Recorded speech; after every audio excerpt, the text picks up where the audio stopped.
Okay so hello बच्चों, आज जो हम टॉपिक पढ़ने जा रहे हैं उस टॉपिक का नाम है periodic properties and variation of properties. ये क्लास 10th आईसीएसई का सबसे पहला चैप्टर है और मैं आपको बता भी दूं कि इस टॉपिक से रिलेटेड बोर्ड में हमेशा 5 नंबर या 6 नंबर के कम से कम क्वेश्चंस आते हैं। तो आप प्लीज इस क्वेश्चंस को कैसे करना है ये सारी चीजें मैं आपको इस वीडियो में ही सब बताने वाला हूँ। बट बिफोर दैट मैं चाहूंगा कि आपको एटलीस्ट बेसिक चीजें, जैसे बेसिक्स में मैं अगर आपसे बात करूं तो बेसिक्स में आपको क्या क्या चीजें जो पहले की हैं अगर आपको पता है तो बहुत अच्छा है। जैसे पुराने के केमिस्ट ने क्या क्या काम किया था, डॉबर्नियर ने क्या काम किया था, न्यूलैंड ने काम क्या किया था, मेंडलीफ ने क्या काम किया था, मोजले ने क्या काम किया था, ये सारी चीजें आपको पता होनी चाहिए क्योंकि इससे रिलेटेड क्वेश्चन बोर्ड में नहीं आते हैं, इसीलिए ये 9th के पोर्शन में था। अगर नहीं भी पता है तो चलिए मैं आपको थोड़ा सा एकदम बेसिक इंट्रो भी बता देता हूँ अबाउट पुराने के केमिस्ट।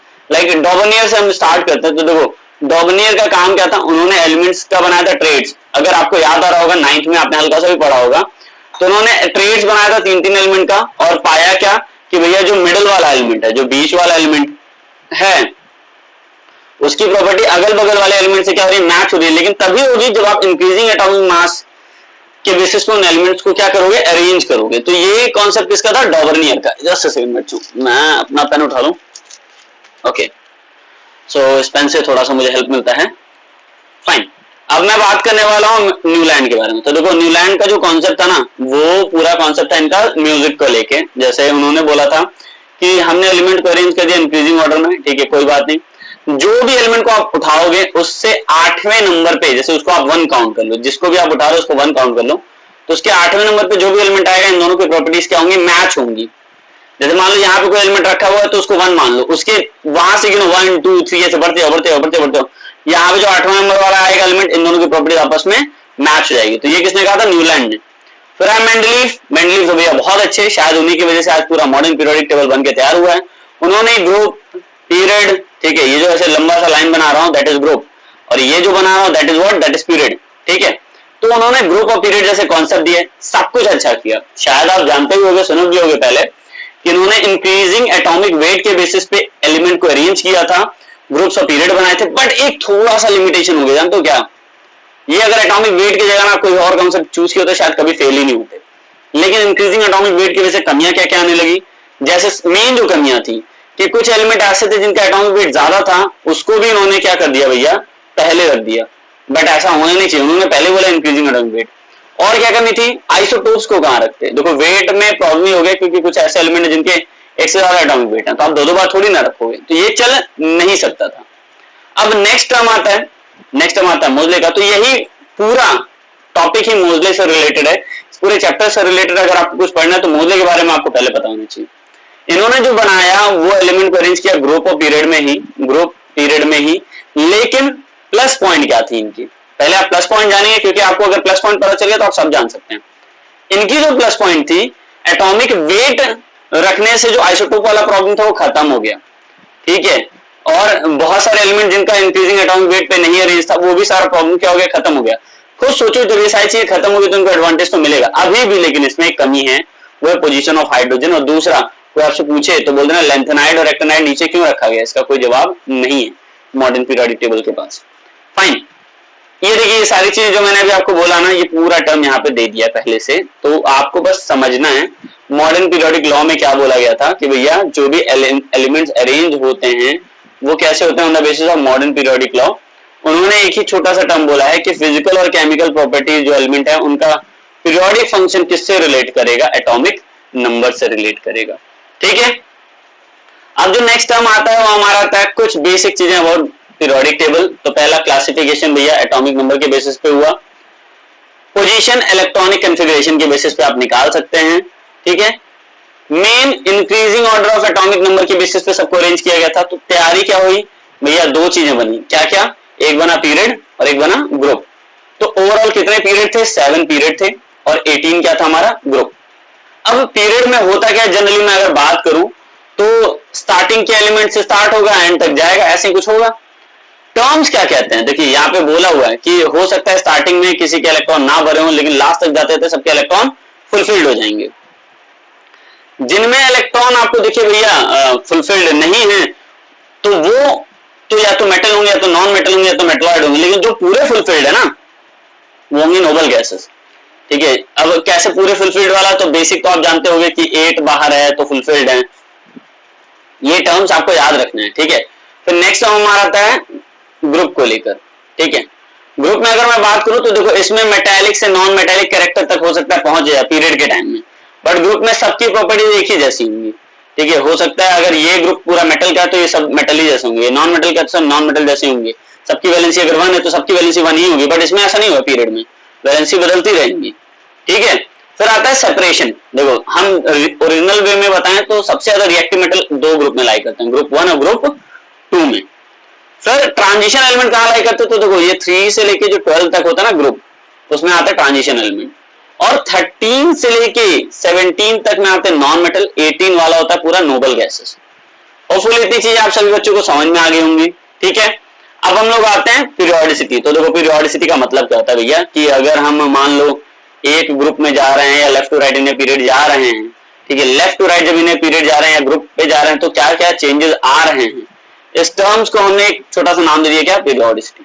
ठीक है, वैसे और डीप में भी जाना चाहो तो आप जान सकते हो, बट अभी आपको सिर्फ बोर्ड से रिलेटेड जानना है तो मैं बोर्ड को ही फोकस कर रहा हूँ। देखिए सबसे पहले पीरियड में आपको पता है कितने एलिमेंट होते हैं, 2। कौन कौन, हाइड्रोजन और हीलियम, 2 ही एलिमेंट होते हैं।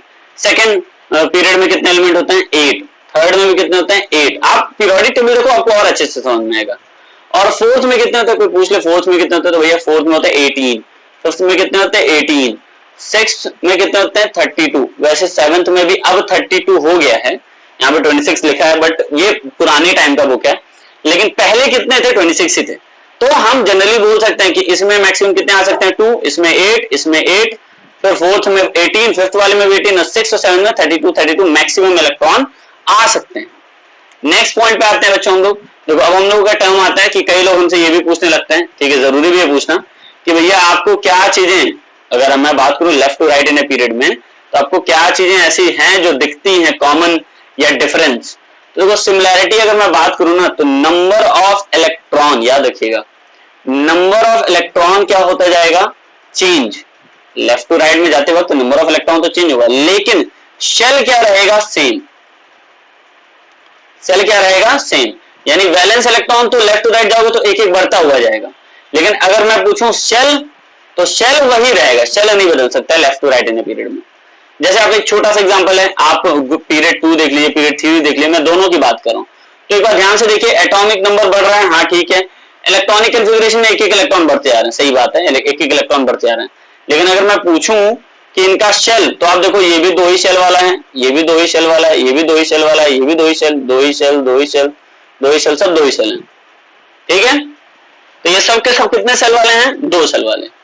ठीक है, फिर अगर मैं बात करूं इनकी वैलेंसी की, तो देखो वैलेंसी पहले बढ़ेगा, 4 तक जाएगा, फिर वैलेंसी फिर से घटने लगता है। ठीक है, तो ये कुछ बेसिक चीजें। अगर आपसे मैं पूछूं मेटालिक कैरेक्टर, तो देखो left to right in a period जाते वक्त मेटालिक कैरेक्टर घटता है, देखो ध्यान से, पहले मेटल था, फिर मेटल, फिर मेटलॉइड, फिर नॉन मेटल, यानी मेटालिक कैरेक्टर क्या होता जा रहा है भैया, घटते जा रहा है। ये चीज शायद आप सभी बच्चों को समझ में आ रही है। शेल कैसे समझेंगे, कई बच्चे सोच रहे होंगे, तो देखो काउंट कर लो, 1 2 3 शेल, ये जो लिखा होता है ना 2 8 1, मतलब पहला शेल में 2 भरा होगा, दूसरे में 8 भरा होगा, तीसरे में 1 भरा है, मतलब 3 शेल है इसमें। ठीक है, तो यही बेसिक टर्म्स है जो हमको समझने हैं।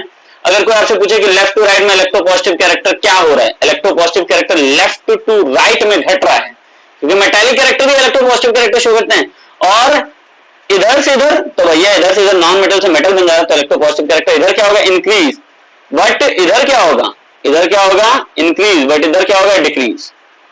ठीक है, इतनी बातें शायद सारे बच्चे समझ गए।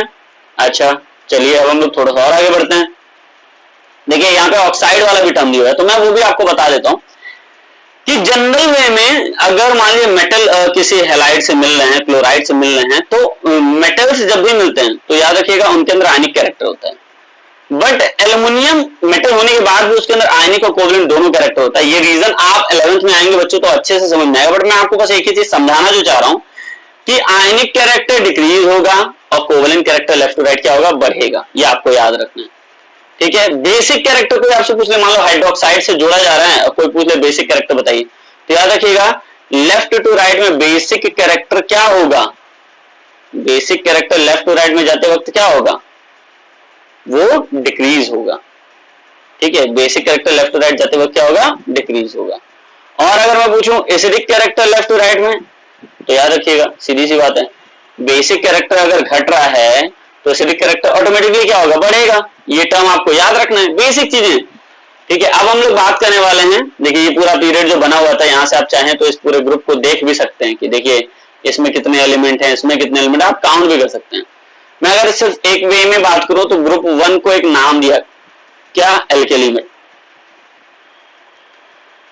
3 से लेके 87, ये देखिए, अब मैं आपको वैसे दिखाऊं, रुक जाइए, ये देखिए हाइड्रोजन को एल्केली मेटल नहीं बोला जाता है, बट हाँ lithium, sodium, potassium, rubidium, caesium, francium. Francium का आपको एटॉमिक नंबर दिख रहा होगा सारे बच्चों को, कितना है, 97। बट सवाल ये आया है कि हम हाइड्रोजन को क्यों नहीं ले रहे, क्योंकि बेटा इसके अंदर ड्यूअल नेचर है, याद रखिए इसके अंदर ड्यूअल नेचर है, ग्रुप 1 और ग्रुप 17 दोनों हिस्सा प्रॉपर्टी शो करता है, बट एल्केली मेटल नहीं है, it's not an alkali metal. Property show कर सकता है बट वो एल्केली मेटल ओरिजिनली नहीं है।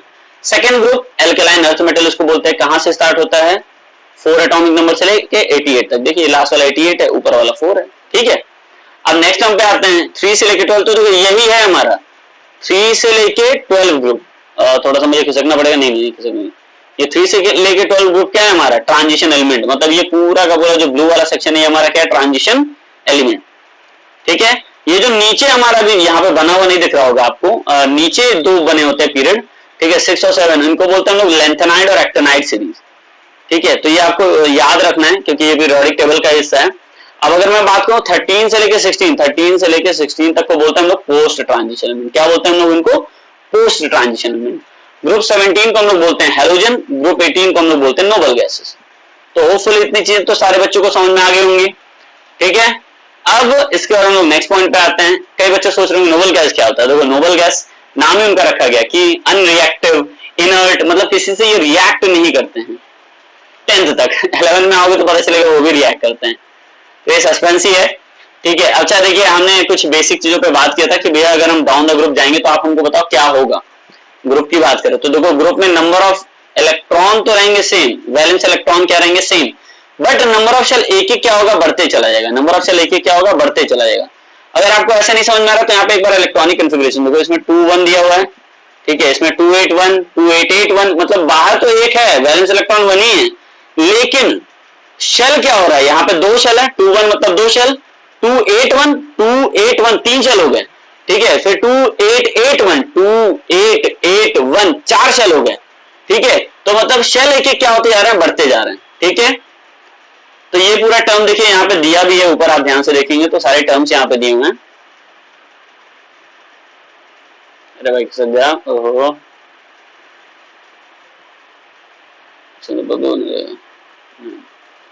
नहीं जरूरत है, ठीक है। अच्छा हम लोग जिस टर्म पे बात कर रहे हैं पहले हम लोग उस मुद्दे को उठा लेते हैं, फिर आता है हमारा क्या, एल्केली मेटल और ग्रुप 17 के बारे में डिस्कशन करना। देखो मैं आपको पहले बता दूं, इन दोनों की वैलेंसी कितनी होती है, 1, ये याद रखना, दोनों की वैलेंसी कितनी होती है, 1, बट वैलेंस इलेक्ट्रॉन डिफरेंस होता है, ठीक है। इसमें वैलेंस इलेक्ट्रॉन होगा 1, इसमें वैलेंस इलेक्ट्रॉन होगा 7, ये याद रखिएगा। ग्रुप 1 में कौन कौन से एलिमेंट आते हैं, lithium, sodium, potassium, rubidium, caesium और फ्रांसियम।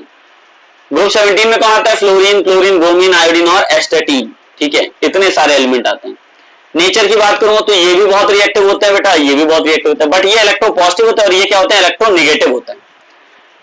एल्केली मेटल लाइट होता है, सॉफ्ट होता है, बट मेटल होता है, ये क्या होता है, नॉन मेटल होता है।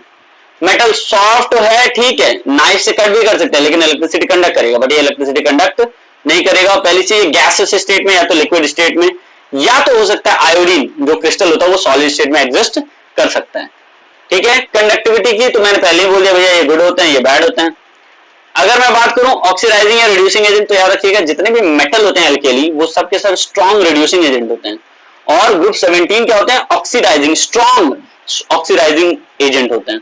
अब ऑक्सीडाइजिंग एजेंट का मतलब शायद आप नहीं जानते, तो मैं एक बार थोड़ा सा आपको याद दिला दूं, अपने 9th में सुना था। ऑक्सीडाइजिंग एजेंट का मतलब ही होता है कि भैया जो एलिमेंट हैं वो दूसरे को ऑक्सीडाइज कर रहे हैं। रिड्यूसिंग एजेंट का मतलब जो एलिमेंट है वो दूसरे को रिड्यूस कर रहा है, खुद क्या हो जा रहे हैं, ऑक्सीडाइज, ठीक है। ये छोटे से टर्म है, अगर आपको समझ में आ रहा तो बहुत अच्छा है। नेक्स्ट हम आता है इलेक्ट्रोनेगेटिविटी, क्योंकि तो ग्रुप 1 है तो ये तो इलेक्ट्रोपॉजिटिव है, तो इसकी इलेक्ट्रोनेगेटिविटी क्या होगी, बहुत कम। बट ग्रुप 17 कि क्या होगी बच्चों, बहुत ज्यादा। अब हम बात करें रिएक्शन विद नॉन मेटल या हाइड्रोजन, तो देखो नॉन मेटल के साथ ग्रुप एलिमेंट रिएक्ट कर लेते हैं, ठीक है, वो इलेक्ट्रोवैलेंट कंपाउंड बनाते हैं, हाइड्रोजन के साथ हाइड्राइड बनाते हैं, कोवलेंट जो होते हैं, सॉरी ग्रुप 17 बनाते हैं कोवलेंट कंपाउंड। बट अगर मैं बात करूं हाइड्राइड के साथ, तो ये भी कोवलेंट हाइड्राइड ही बनाते हैं, ठीक है। इतनी बातें सारे बच्चों को समझ में आ गई, ओके। अब हम लोग आते हैं बेटा नेक्स्ट पॉइंट पे। देखिए सारे बच्चों को एक एक टर्म्स इसलिए मैं समझाते जा रहा हूं। देखिए अभी टर्म जो दिया हुआ उसको अच्छे समझते हैं हम लोग। एक टर्म दिया पीरियोडिसिटी। मैं पहले पीरियोडिसिटी से पहले आपको एक छोटा सा टर्म बता दूं, पीरियोडिक का मतलब क्या होता है। पीरियोडिक का मतलब एक थोड़ी देर बाद कोई भी चीजें रिपीट हो, ठीक है, थोड़ी देर बाद कोई भी चीजें क्या हो, रिपीट हो। तो ये आपको मॉडर्न पीरियोडिक टेबल में बहुत ज्यादा देखने को मिलने वाला है, ठीक है। मतलब एक रेगुलर इंटरवल ऑफ टाइम के बाद अगर कोई भी चीज रिपीट हो रहा है भैया, तो उसी को हम लोग क्या बोलेंगे, पीरियोडिसिटी, ठीक है। और वो किस टर्म में आएगा, पीरियोडिक प्रॉपर्टीज में। कौन कौन से ऐसे टर्म है जो पीरियोडिक प्रॉपर्टीज में आप काम कर सकते हो, तो एटॉमिक रेडियाई है, आयनाइजेशन पोटेंशियल है, इलेक्ट्रॉन एफिनिटी है, इलेक्ट्रोनिटी है, non metallic character, metallic character, ये सब किस में आता है, पीरियोडिक प्रॉपर्टीज में।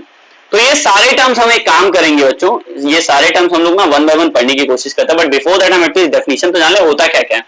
देखो पहले टर्म आता है एटॉमिक रेडियस। तो जैसे मान लो ये है सेल, सेल के बाहर दूसरा, तीसरा, चौथा, ऐसा पूरा कर लेना, ठीक है। वो पहला वाला न्यूक्लियस है। तो अगर हम ये बोल रहे हैं सेंटर ऑफ न्यूक्लियस से बच्चों आउटर मोस्ट सेल की दूरी, कहां से, सेंटर ऑफ न्यूक्लियस से आउटर मोस्ट सेल की दूरी, तो ये हमारा कहलाता है एटॉमिक रेडियस। ये हमारा क्या कहलाता है, एटॉमिक रेडियस। नेक्स्ट टर्म हमारा था आयनाइजेशन पोटेंशियल। तो जैसे मान लो एक एटम है, ठीक है, अगर इससे एक इलेक्ट्रॉन चाह रहे हैं ये एक इलेक्ट्रॉन निकाल दे, तो हर मेटल या हर सब्सटेंस ऐसा एलिमेंट होता तो नहीं है कि वह तुरंत आसानी से इलेक्ट्रॉन निकाल दे, तो उसको देनी पड़ती है एनर्जी। तो जो भी एनर्जी हम देते हैं, मेरी बात समझिएगा, जो भी एनर्जी हम देते हैं, ठीक है, उसके वजह से अगर वो इलेक्ट्रॉन निकाल दे रहा है, तो भैया उसको हम लोग क्या बोलेंगे, आयनाइजेशन एनर्जी। उसको हम लोग क्या बोलेंगे, आयनाइजेशन एनर्जी। तो इसको याद रखना है, इसीलिए मैं आपको एक एक पॉइंट बता रहा हूं। फिर आता है इलेक्ट्रॉन एफिनिटी। देखो टर्म समझते रहो, ठीक है, फिर बाद में जब एक बार सारे चैप्टरों को ना मैं एक एक करके पूरा खत्म कर दूंगा, तो फिर मैं कोशिश करूंगा एक एक वीडियो आपको बताऊं, तो हो सकता है उसमें मैं प्रॉपर एक्सप्लेनेशन करूं विद एवरी पॉइंट। इसके बाद नेक्स्ट टर्म आता है इलेक्ट्रॉन एफिनिटी। देखो इलेक्ट्रॉन एफिनिटी क्या कहता है कि एक अमाउंट ऑफ एनर्जी जो रिलीज हो, रिलीज कब हो, जब एक एटम गैसियस स्टेट में क्या करे, इलेक्ट्रॉन एक्सेप्ट करे।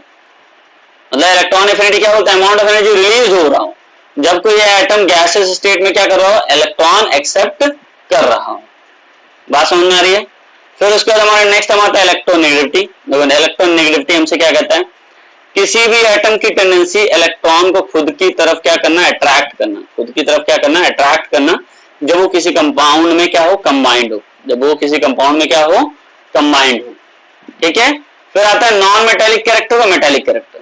अब ये इलेक्ट्रॉन एफिनिटी का मतलब समझ लीजिएगा, जैसे मान लो कोई एक एटम है, इसको इलेक्ट्रॉन मिला, मिलने के बाद ये एनर्जी रिलीज करने लगे, खूब एनर्जी रिलीज करे, खूब एनर्जी, खूब एनर्जी, खूब एनर्जी, तो वही उसकी क्या कहलाएगी, इलेक्ट्रॉन एफिनिटी। इलेक्ट्रोनेगेटिविटी का मतलब अब मैं छोटे से एग्जांपल लूं, जैसे मान लो H है, ये Cl है, दोनों आए क्या, और भाई इलेक्ट्रॉन लॉस शेयर करते हैं। अब Cl है इलेक्ट्रोनेगेटिविटी ज्यादा, अब इसके इलेक्ट्रॉन को भी अपनी तरफ खींचेगा, तो खींचने की टेंडेंसी को हम लोग क्या बोलते हैं, इलेक्ट्रोनेगेटिविटी। उस टेंडेंसी को हम लोग क्या बोलते हैं, इलेक्ट्रोनेगेटिविटी। मेटालिक और नॉन मेटालिक कैरेक्टर तो हम सारे बच्चे जानते हैं कि भैया जो इलेक्ट्रॉन लूज करे वो मेटालिक कैरेक्टर शो करेगा, जो गेन करे वो नॉन मेटालिक कैरेक्टर। ये तो सारे बच्चे जानते हैं, नहीं भी जानते तो याद रख लो, कोई इलेक्ट्रॉन लूज करने वाले को क्या बोलेंगे, मेटल, और जो एक्सेप्ट कर ले उसको क्या बोलेंगे हम लोग, नॉन मेटल, ठीक है। अब हम लोग आते, अरे बाप रे तो बुझाते चला जा रहा, ओके। फिर हम लोग आते बेटा नेक्स्ट पॉइंट पे, जिसको हम लोग बोलते हैं एटॉमिक साइज। देखो डेफिनेशन तो आपको बता दिया, बट कोई आपसे सवाल कर ले कि अच्छा चलो ठीक है सब बता दी, अच्छी बात है, लेफ्ट टू राइट में क्या होगा एटॉमिक साइज, तो याद रखिएगा लेफ्ट टू राइट में एटॉमिक साइज डिक्रीज होता है। कोई रीजन पूछे तो आप यही बोलना कि लेफ्ट टू राइट में न्यूक्लियर चार्ज बढ़ता है, न्यूक्लियर चार्ज बढ़ने के वजह से एटॉमिक साइज क्या होता है, घटता है। न्यूक्लियर चार्ज क्या होता है भैया, तो जो न्यूक्लियस है वो अपने इफेक्ट से इलेक्ट्रॉन को अपनी तरफ खींचने लगता है। तो पहले इलेक्ट्रॉन यहां थे, तो भैया एटॉमिक साइज यहां तक दिखा रहा है, खींच के यहां तक आ गया, साइज तो घट गई ना।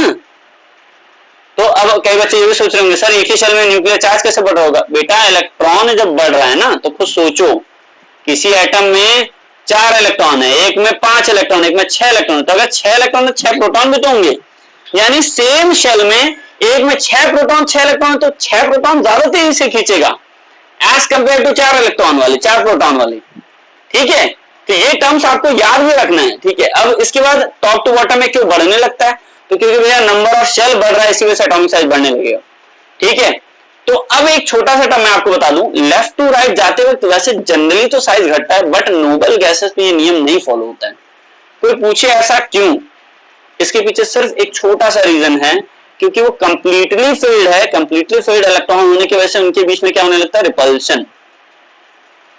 ठीक है, इलेक्ट्रॉन इलेक्ट्रॉन के बीच में रिपल्शन होने की वजह से उनकी साइज पे बहुत ज्यादा इफेक्ट नहीं पड़ पाता है। ठीक है, अच्छा अब हम लोग नेक्स्ट पॉइंट पे आते हैं। देखिए नेक्स्ट पॉइंट, अच्छा left to right in a period, top to bottom, हाँ ये दोनों बता दिया मैंने आपको। देखो एक एक करके दोनों टर्म मैंने यूज कर लिए, मुझे लगा मैंने नहीं यूज किया। ठीक है, फिर नेक्स्ट टर्म आता है हमारा बच्चों आयनाइजेशन पोटेंशियल। देखिए अब आयनाइजेशन पोटेंशियल क्या होता है ये भी हम लोग समझ लेते हैं।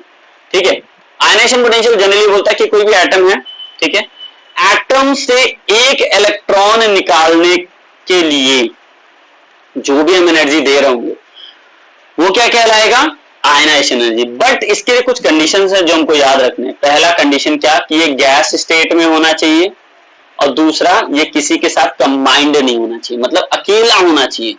तो एक अकेले गैसियस एटम से इलेक्ट्रॉन निकालने के लिए जो भी आप एनर्जी दोगे उसको हम लोग बोलेंगे आयनाइजेशन एनर्जी।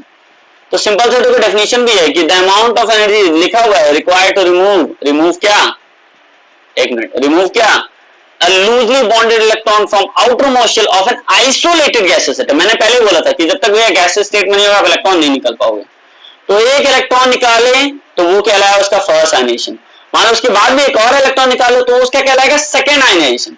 मतलब पहला जो इलेक्ट्रॉन निकालने के लिए एनर्जी दी वो फर्स्ट आयनाइजेशन एनर्जी, दूसरा निकालने के लिए जो एनर्जी दी वो सेकेंड आयनाइजेशन एनर्जी, ऐसे टर्म्स यूज होते हैं। ठीक है, अब कौन कौन से फैक्टर हैं जो इफेक्ट करते हैं, देखो अगर एटॉमिक साइज बढ़ेगा तो याद रखना बेटा, अगर जब भी आपको ये पता चले कि एटॉमिक साइज आपका क्या हो रहा है, एक मिनट भाई लिखा क्यों नहीं रहा है, जब भी एटॉमिक साइज आपका बढ़ेगा आयनाइजेशन पोटेंशियल हमेशा घटेगा। कारण भी समझो, जैसे जैसे साइज बढ़ेगा ना तो न्यूक्लियर अट्रैक्शन जो है, मतलब न्यूक्लियर जो खींच रहा था ना वो इंपैक्ट थोड़ा सा कमजोर हो जाएगा। अगर कमजोर हो जाएगा, वीक अगर यहाँ पे अट्रैक्शन है, बहुत ज्यादा अट्रैक्शन नहीं, तब तो कम ही एनर्जी देनी पड़ेगी। मान लो ज्यादा खींचा हुआ है, खुद ही पुल करो अपनी तरफ, तो आप इसको आसानी से निकाल पाओगे, कभी नहीं, आपको ज्यादा एनर्जी देनी पड़ेगी, मजबूरी है आपकी। फिर नेक्स्ट टाइम आता है हमारा न्यूक्लियर चार्ज। देखो न्यूक्लियर चार्ज के बढ़ने से होगा क्या, न्यूक्लियर चार्ज वही है कि जो न्यूक्लियर का अट्रैक्शन है, अगर वो बढ़ गया बहुत ज्यादा तो तेजी से खींचेगा, जब तेजी से खींचेगा तो आप इतनी आसानी से नहीं निकल पाओगे। यानी एटॉमिक साइज के बढ़ने से तो भैया घटेगा, लेकिन अगर न्यूक्लियर चार्ज बढ़ गया ना तो आयनाइजेशन पोटेंशियल भी क्या होगा, बढ़ने लगेगा। लेफ्ट टू राइट में मैं बता दूं आयनाइजेशन एंथैल्पी या पोटेंशियल बहुत ज्यादा होने लगता है, बढ़ने लगता है, क्योंकि न्यूक्लियर चार्ज बहुत ज्यादा बढ़ने लगता है। लेकिन टॉप टू बॉटम में वही क्या होने लगता है भैया, घटने लगता है। ठीक है, टॉप टू बॉटम में क्या होगा, घटेगा। देखो दिया भी हुआ है यहाँ पे, टर्म बनाया हुआ पूरा, ध्यान से देखो, यहाँ पे लिखा हुआ टॉप टू बॉटम में डिक्रीज हो रहा है, और लेफ्ट टू राइट में देखो क्या होगा, साफ साफ दिया भी हुआ है कि सबसे ज्यादा हीलियम का होगा। ठीक है, लेफ्ट टू राइट जाते वक्त यानी आयनाइजेशन एनर्जी क्या होती है, बढ़ती है। देखो यहाँ वैल्यूज भी दी, आप याद भी कर सकते हो इसको। ठीक है, सारे बच्चे इतनी बातें समझ गए, ओके, बहुत होशियार हो। अब हम लोग आते हैं नेक्स्ट पॉइंट पे। नेक्स्ट पॉइंट हमारा क्या कहता है, इलेक्ट्रॉन एफिनिटी। मैंने आपको पहले भी समझाया था, इस बार भी एक ही चीज बोल रहा हूं, जब कोई एक एटम गैसियस स्टेट में है, अगर वो इलेक्ट्रॉन एक्सेप्ट करें, उसके बाद जो भी एनर्जी रिलीज हो रही होगी वो इसकी क्या कहलाती है, इलेक्ट्रॉन एफिनिटी। याद रखिएगा, अगर एनर्जी बच्चों रिलीज होंगी ना तो उनकी वैल्यू हमेशा निगेटिव में दिखाएंगे। किसमें दिखाएंगे, निगेटिव में। लेकिन अगर एनर्जी आपको पॉजिटिव में दिख जाए तो यानी उसका मतलब क्या है, उसका मतलब तो यही है भैया कि वहां पे एनर्जी रिलीज नहीं हो रही है बल्कि एक्सेप्ट हो रही है। अब टर्म क्या कहता है, कई लोग पूछते भी हैं कि इलेक्ट्रॉन एफिनिटी नोबल गैसेस की जीरो क्यों हो जाती है। मैं आपको उसका एक छोटा सा रीजन दूंगा नोबल गैसेस की जीरो होने के पीछे। कारण यही है क्योंकि भैया वो स्टेबल होते हैं, स्टेबल आप उनको इलेक्ट्रॉन कहां से एक्सेप्ट करा पाओगे। और एक और रीजन कोई आपसे पूछ सकता है कि सर नाइट्रोजन का क्यों पॉजिटिव आता है। मैं आपको बता दूं, अभी आपने वो S2P3 वाला नहीं पढ़ा है, बट नाइट्रोजन के बाहर ना S2 full field, P3 half filled होता है। ये नियम है कि अगर साइज बहुत छोटी भी है और हाफ फिल्ड या फुल फिल्ड है, उस केस में इनकी इलेक्ट्रॉन एफिनिटी बहुत ज्यादा ही कम होगी। हो सकता है आपको एनर्जी खुद देना भी पड़े। यही रीजन भी है कि भैया इनकी इलेक्ट्रॉन एफिनिटी पॉजिटिव में आती है। यही सेम रीजन बेरिलियम के केस में भी है, इनकी निगेटिव में ना आके पॉजिटिव में आती है। तो ये छोटी छोटी चीज बच्चों अगर आप लोग देख लोगे तो आप ही लोगों के लिए हेल्पफुल है। मैं अगर बोलूं टॉप टू बॉटम में तो वहां पे तो हमेशा इलेक्ट्रॉन एफिनिटी घटेगा, क्योंकि मेटालिक कैरेक्टर बढ़ रहा है। आपको सोचो टॉप टू बॉटम में मेटालिक कैरेक्टर बढ़ रहा है, जब मेटालिक कैरेक्टर बढ़ा तो आप आसानी से इलेक्ट्रॉन बताओ उसको एक्सेप्ट करा पाओगे? कभी नहीं, पॉसिबल ही नहीं। इसीलिए इलेक्ट्रॉन एफिनिटी क्या होती है? घटती है। ओके, अब हम लोग आते हैं नेक्स्ट टर्म पे जिसका नाम है इलेक्ट्रोनेगेटिविटी। देखिए अब हम लोग बात करें अगर इलेक्ट्रोनेगेटिविटी की, तो मैं एक छोटा सा टर्म आपको यूज करना चाहूंगा। इलेक्ट्रोनेगेटिविटी का मतलब होता है कि कोई भी एक एटम दूसरे एटम से इलेक्ट्रॉन अपनी तरफ खींचे, किसमें? एक कंपाउंड में। एक कंपाउंड में एक इलेक्ट्रॉन को अपनी तरफ एक एटम खींच रहा है, तो खींचने की टेंडेंसी को हम लोग क्या बोलते हैं? इलेक्ट्रोनेगेटिविटी। अट्रैक्ट करना या खींचना सब एक ही टर्म है। खींचने मतलब पूरा नहीं खींच जाएगा, उसके लिए अट्रैक्ट कर अपनी तरफ लेके आ रहा है। ठीक है, कौन कौन से फैक्टर इफेक्ट करता है? फिर से same line, atomic size, electronegativity का इफेक्ट करता है न्यूक्लियर चार्ज। एटॉमिक साइज के बढ़ने से क्या होगा? देखो फिर घटेगा। इलेक्ट्रॉन एफिनिटी शायद ये टर्म नहीं है, बट वैसे मैं अगर सही मायने में बोलूं तो इलेक्ट्रोनेगेटिविटी जब आप बात करो तो लेफ्ट टू राइट में हमेशा इलेक्ट्रोनेगेटिविटी क्या होगी? बढ़ेगी। लेकिन अगर एटॉमिक साइज बढ़ने लगा, यानी टॉप टू बॉटम की बात कर रहा हूं, तो उस केस में क्या होगा? घटेगी। तो याद रखना है एटॉमिक साइज के बढ़ने से इलेक्ट्रोनेगेटिविटी घटती है, बट न्यूक्लियर चार्ज के बढ़ने से इलेक्ट्रोनेगेटिविटी क्या होती है? बढ़ती है। यही रीजन है जब आप लेफ्ट टू राइट में जाओगे तो इलेक्ट्रोनेगेटिविटी बढ़ती हुई दिखेगी आपको, आयनाइजेशन एंथैल्पी बढ़ती हुई दिखेगी, इलेक्ट्रॉन एफिनिटी भी बढ़ती है। एक्सेप्शन है एक दो, बाकी वैसे क्या होगी? बढ़ती है। लेकिन नोबल गैसेस के ऊपर ये लाइन मत लगाइए, क्योंकि नोबल गैसेस तो भैया क्या होता है ना, तो इलेक्ट्रॉन को खींचेंगे ही क्यों? आप सोच के बताइए वो इलेक्ट्रॉन को क्यों खींचेंगे? ठीक है, अगर मैं बात करूं टॉप टू बॉटम, तो देखो मैंने पहले बोल दिया एटॉमिक साइज बढ़ रहा है टॉप टू बॉटम में, तो क्या होगा? इलेक्ट्रोनेगेटिविटी डेफिनेटली क्या होगा? घटेगा।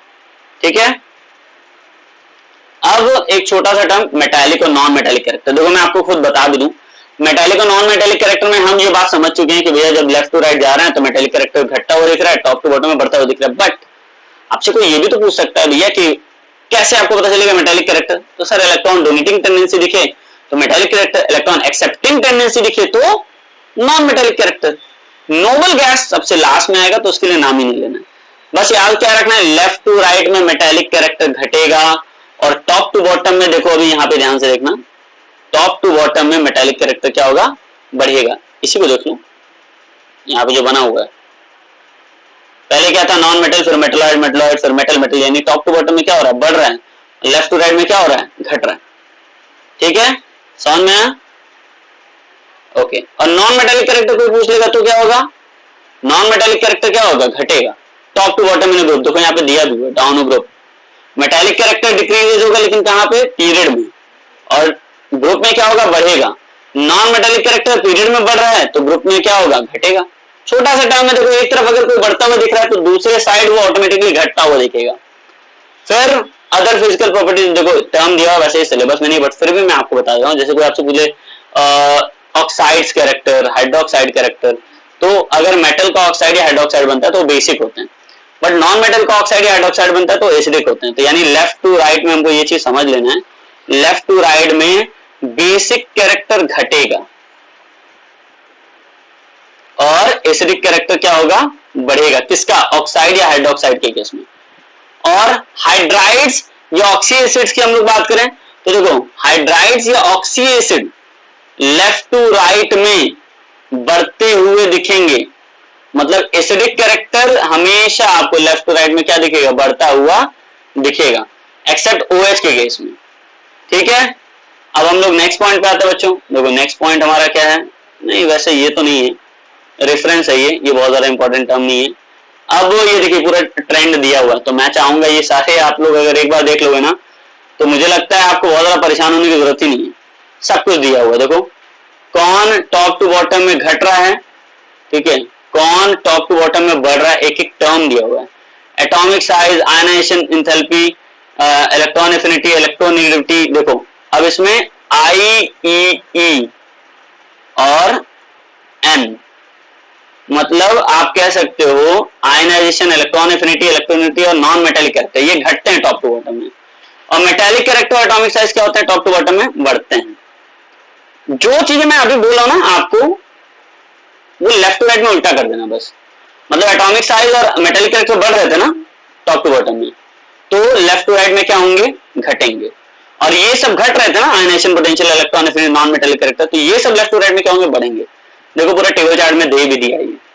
तो होपफुली बच्चों इतनी चीजें आपको सही से समझ में आ गई हैं। मुझे लगता है कि मुझे अब और कुछ बताने की जरूरत नहीं है, तो मैं इतने बड़े से शक्ल में शायद बहुत अच्छा लग रहा हूँ। होपफुली इतनी चीजें आप समझ चुके हो। अब इसके बाद जो भी बातें होंगी वो नेक्स्ट क्लास में होंगी। तब तक के लिए बच्चों थैंक यू।